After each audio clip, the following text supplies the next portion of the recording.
Praise the lord.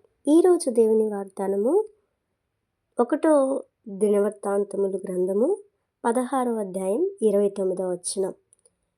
యెహోవా నామమునకు తగిన మహిమను ఆయనకు చెల్లించుడి. నైవేద్యముల చేత పుచ్చుకొని ఆయన సన్నిధిని చేరుడి. పరిశుద్ధ అలంకారమగు ఆభరణములను ధరించుకొని ఆయన ఎదుట సాగిలపడుడి. ప్రియ సహోదర సహోదరులారా, ప్రభు మనతో మాట్లాడనై ఉన్నారు.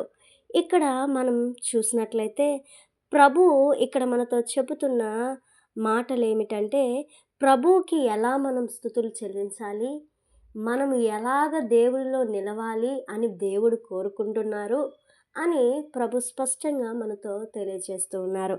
అయితే ఇక్కడ మనం చూసినట్లయితే 4 అంశాలుగా ప్రభు మనతో మాట్లాడుతూ ఉన్నారు. అయితే 1, యెహోవా నామమునకు తగిన మహిమను ఆయనకు చెల్లించాలి అని అడుగుతున్నారు. అలాగే నైవేద్యములు చేత పుచ్చుకొని ఆయన సన్నిధిన చేరుడి అని రెండో విషయంగా చెప్తూ ఉన్నారు. అలాగే పరిశుద్ధ అలంకారమగు ఆభరణములను ధరించుకొని ఆయన ఎదుట సాగిలపడుడి అని ప్రభు చెప్తూ ఉన్నాడు. అయితే ఇక్కడ 3 అంశాలు ప్రభు ఎందుకు మనతో పదే పదే మాట్లాడుతూ ఉన్నారంటే, ఇక్కడ మనకు విశ్వాసులుగా జీవిస్తున్న మనకు ఇది తగినది, ఇది ఖచ్చితంగా చేయవలసిన పని అని ప్రభు చెప్తూ ఉన్నారు. అయితే ఇక్కడ ఆయనకు నచ్చిన విధంగా, ఆయనకు మహిమకరంగా మనము స్తుతులు చెల్లించాలి. ఎలా స్తుతులు చెల్లించాలి అంటే, ఆత్మతో సత్యముతో ఆయనను స్తుతించాలి. మన ఆత్మ ఆయనకు అప్పగించుకోవాలి అని ప్రభు చెప్తున్నాడు. అప్పుడు ఎప్పుడైతే మనం అప్పగించుకొని ఉంటామో అప్పుడు ఆయన మహిమ పరచబడతారు అని తెలియచేస్తూ ఉన్నారు. అలాగే మనం చూసినట్లయితే నైవేద్యము చేత పుచ్చుకొని ఆయన సన్నిధిన చేరుడి. నైవేద్యములు అంటే మన యొక్క హృదయాన్ని మనం అర్పించుకోవాలి. ఒక నైవేద్యంగా మన హృదయాన్ని ఎప్పుడైతే మనం అర్పించుకొని ఆయన సన్నిధికి సాగిలపడి వెళుతూ ఉంటామో అప్పుడు ఆయన సన్నిధి మహిమపరచబడుతుంది అని చెప్తూ ఉన్నారు. అలాగే పరిశుద్ధ అలంకారముగు ఆభరణములను ధరించుకొని ఆయన ఎదుట సాగిలపడుడి అంటే పరిశుద్ధ అలంకారం అంటే ఏమిటో కాదు. పరిశుద్ధ అలంకారము అంటే పరిశుద్ధాత్మ ద్వారా నింపబడటం,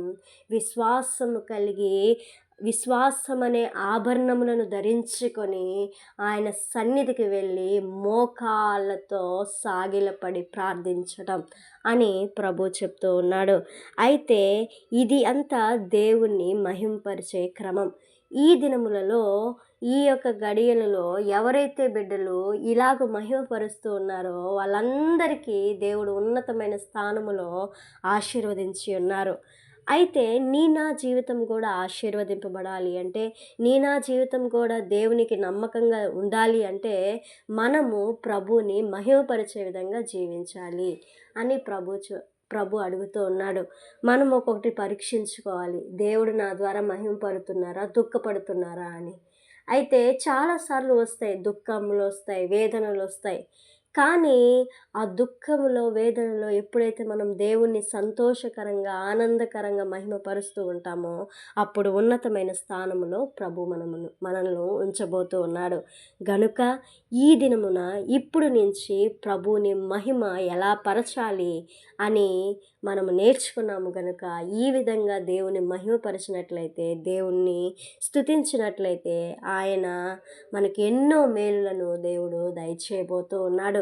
గనుక మనం పరిశుద్ధాత్మతో నింపబడి ఒక విశ్వాసం అనే ఆయన యొక్క నమ్మకము కలిగి మనం ఆభరణంగా ధరించుకొని దేవుణ్ణి సాగిలపడి దేవుని కొరకై వేచి చూసే బిడ్డలుగా మనం ఉండాలి. గనుక ఇట్టి కృపను ప్రభు మనకి ఇవ్వులాగున ప్రభువుని మనం ప్రార్థిద్దాం. ప్రార్థన. ప్రేమనం కలిగిన మా దేవ, సర్వోన్నతుడా, నీకు స్తోత్రములు తండ్రి. మా నాయన, నీ ఉన్నతమైన దేవుడు, నెమ్మదినిచ్చిన తండ్రి, నీకు స్తోత్రాలయ్యా. అయా, నేటి దినములు, నేటి వాగ్దానమును మాతో మాట్లాడి ఉన్నావు అయా తండ్రి. మేము ఏ విధంగా మిమ్మల్ని స్తుతించాలి, ఏ విధంగా స్తుతిస్తే మీరు మహిమపరచబడతారు ప్రభా అని మాతో తెలియచేసి ఉన్నావు. నీకు స్తోత్రాలయ్యా. నేటి దినాన అయా, నిన్ను మహిమపరిచే బిడ్డలు అతి తక్కువ మంది అయిపోయారు ప్రభా. అయా తండ్రి, వాక్యాన్ని విని అనేకులు నీ వైపుకు మళ్ళీ అయా నిన్ను స్తుతించి ఆరాధించే బిడ్డలుగా, నేను మహిమపరిచే బిడ్డలుగా ఈ బిడ్డలను చేయమని వేడుకుంటూ, ఈ వాక్యాన్ని ఆశీర్వదించండి, దీవించండి, నీ యొక్క రాజ్యవ్యాప్తికి వాడబడేలాగా దయచేయమని వేడుకుంటూ, ఈ దినమున ఎవరైతే బిడ్డలు పనికి వెళ్తూ ఉన్నారో వాళ్ళ పనులన్నిటిలో నీ జయప్రదాన్ని జరిగించండి, అన్ని విషయాల్లో సహాయం దయచేయమని వేడుకుంటూ, ఈ యొక్క వాగ్దానాన్ని ఆశీర్వదించమని వేడుకుంటూ, నజరేయుడైన యేసు క్రీస్తు నామమున ప్రార్థిస్తున్నాను తండ్రి. ఆమేన్.